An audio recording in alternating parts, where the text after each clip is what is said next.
Hello everyone, welcome back to Personality Lab. Your hosts are Coco, me, Caribel, and Chanelee. Today's episode explores how personality influences creativity and entrepreneurship. Basically, how we are shaped by our ability to innovate, take risks, and create new ideas. To bring this topic to life, we'll also analyze Steve Jobs, the previous CEO of Apple, and look at how his big five traits made him such a successful entrepreneur. Okay, so before we dive into personality, let's start simple. What exactly do we mean when we say creativity and entrepreneurship? Creativity is basically coming up with ideas that are original and useful. It's the use of imagination or original ideas to create something. Entrepreneurship is the process of designing, launching, and running a new business. And the important part here is that creativity and entrepreneurship overlap. Entrepreneurs need imagination, but also persistence, adaptability, and risk-taking. So personality plays a huge role. Exactly. One of the strongest personality predictors of creativity is openness to experience. People who score high on openness tend to be imaginative, curious, and comfortable with uncertainty, all traits that help you think outside the box. And there's also research showing that intrinsic motivation boosts creativity. In a well-known study by Chanelee, Zoe, and Oldham, people were more creative when they were driven by interest, curiosity, or enjoyment rather than the rewards or pressure. They showed more cognitive flexibility and took more risks, which are huge components of creative work. In addition, based on a study by Xiang Su, people with more extroverted personalities strengthen high-performance working environments through increased information exchange. This increases creativity amongst workers, as well as supervisors. Proactive personalities influence employees' level of creativity in a study by Pan Liu. And building on that, intrinsic motivation is important on enhancing creativity. Intrinsic motivation is a drive to do an activity because it's inherently enjoyable and satisfying, rather than for any external reward like money or praise. When people enjoy what they're doing, they take more risks, stick with challenges longer, and end up being more creative. That makes sense. So besides motivation, is there anything else that can enhance creativity for employees? Yes, absolutely. Employees tend to produce more creative ideas when they feel useful, like when they're solving problems for people inside the organization or even externally. And when they're socially motivated on top of that, their intrinsic motivation increases, which boosts creativity even more. But something I'm wondering is, does memory actually affect creativity? It does. Some studies look at how different kinds of memory affect creative thinking, and they found that semantic memory, that's our memory of facts, concepts, and general knowledge, has the strongest correlation with creative cognition.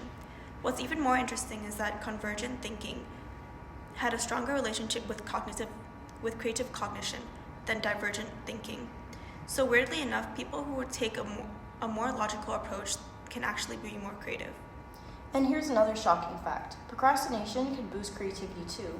A TED Talk called The Surprising Habits of Original Thinkers found that when an employee tends to procrastinate, their boss typically rates their creativity higher than people who complete their work in advance. There's great examples of people like this, such as Steve Jobs, who invented Apple, one of the largest tech companies in the world. He would often take short breaks in the middle of a task and would go on long walks whenever he felt the need to get creative ideas. Despite work needing to be done, taking the time to think about a task instead of going headfirst into an idea allows you to be more creative. According to the TED Talk, it gives you time to consider divergent ideas, to think in nonlinear ways, and to make unexpected leaps. Oh, I never thought that procrastination could be such a positive thing. There are so many negative connotations with procrastination, but in reality, it allows you to have more time to brainstorm and think outside of the box. Exactly. So now that we know how creativity can grow, how do we build entrepreneurship? Well, research shows that entrepreneurship training and education really matter.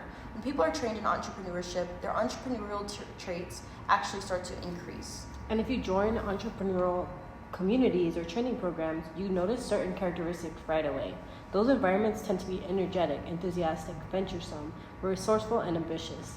Being in that type of environment definitely boosts your entrepreneurial mindset. Oh wow, so what personality traits matter the most for entrepreneurs?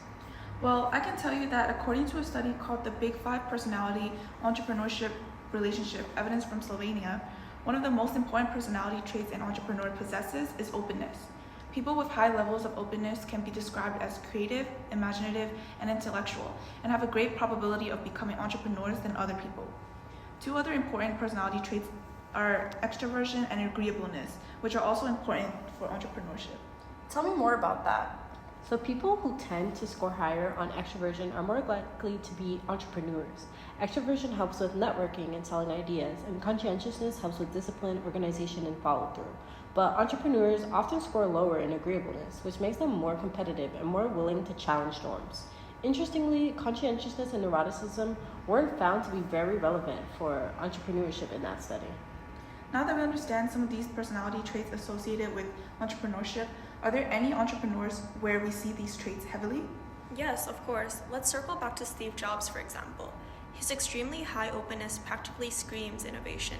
People high in openness are more willing to challenge assumptions, take risks, creatively, and visualize possibilities that others might miss.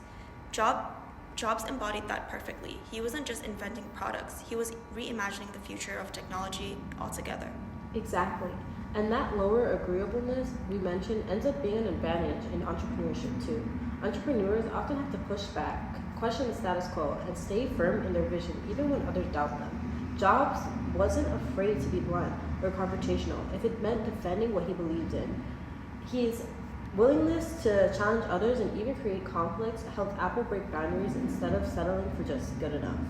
And his extroversion played a huge role too. We all remember those iconic product launches. The confidence, the storytelling, the charisma. That's classic extroversion at work.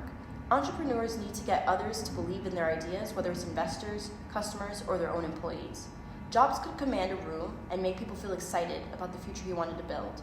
That's what makes an entrepreneur not just successful, but iconic. So when you put it all together, Steve Jobs is almost a perfect example of how specific personality traits support entrepreneurship. High openness fuels creativity and innovation. High extroversion fuels leadership and influence. Low agreeableness fuels competitiveness. His personality wasn't just part of his story, it shaped the entire culture and success of Apple. And I think that's the cool thing about applying personality psychology to entrepreneurs. It shows that there isn't one perfect profile, but certain combinations of traits that create the conditions for innovation. Jobs wasn't successful despite his personality. He was successful because of it. So overall, today we learned that creativity and entrepreneurship are shaped not just by skills, but by personality. Traits like openness, extroversion, and even lower agreeableness can give people the confidence and imagination to take risks and build something new. And Steve Jobs is the perfect example of how those traits come together in real life. His creativity, boldness, and persistence weren't random. They were rooted in his personality and they helped him transform entire industries. What's important is that there's no single recipe for being creative or entrepreneurial, but understanding our own traits can help us see where our strengths are and where we might need to push ourselves. Thank you all for joining us for another episode of Personality Lab. We hope this helped you see how personality shapes innovation and maybe even inspired your own creativity.